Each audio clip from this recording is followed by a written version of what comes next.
Pleasure has never been so popular. We demand satisfaction in our work lives, home lives and sex lives, and aren't afraid to make these demands known. But whatever happened to the cheap thrills, to involuntary bodily delights? In an era where consumerist euphoria reigns, why have we snubbed the underrated joy of Poophoria? What is the taboo around a pleasurable poo? Well, when you eat, you're basically going to eat 50 tonnes of food in your life. Your teeth mash and grind it. Your stomach helps grind a bit further, adds acid, helps break it down.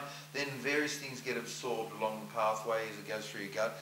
By the time it gets to the colon, there's this 1,500 millilitres of slush, and that's then shrunk down to, per day, 200 mils of stuff that goes towards your back end. So it's more pleasurable to pass a full bowel motion and not have a feeling of incomplete emptying. Release of wind, like climbing mountain of turd to Poophoria calm. Erik Erikson, a 20th century child analyst, claimed that autonomous defecation was a positive sign of a healthy, developed child.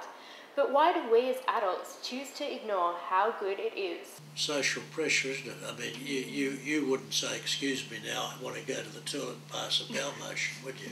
You'd feel there's something wrong about that. You'd feel that wasn't proper. A lady wouldn't do that. Oh! Well, there's this perception that men seem to find it easier to talk about poo. I'm not sure I agree with that. I mean, I don't know every single man on the planet, obviously, so I can't speak for them. I'm not sure if it's a clear-cut gender division here on the topic of poo. It might be more cultural, it might be more dependent on age. There are still phobias and taboos on pooing. As part of your normal medical doctor examination of a patient, you ask about their bowel motions.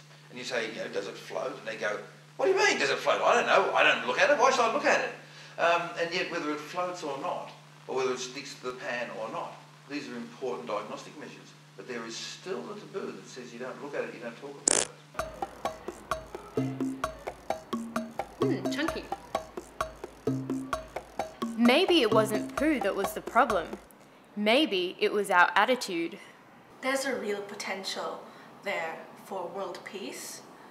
Every single one of us shits, and so we will always have something that we can connect with other people. If we stop talking about religious fundamentalism and we stop talking about stigmatizing the poor and talked more about our poo, I believe there's real potential there. So it can be very embarrassing because people think it's wrong, but it's a normal, natural, healthy function. In a divided world, we need something to unite us, something to bring all colours, cultures and craps together. Poo needs to come out of the shadow of our toilet bowls and into the light. But how?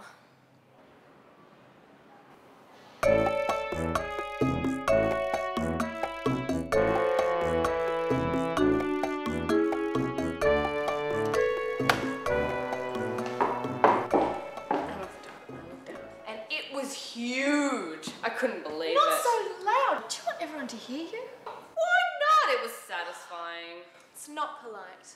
Why shouldn't Samantha be allowed to enjoy a dump? The best things in life are free. What do you think, Carrie? I think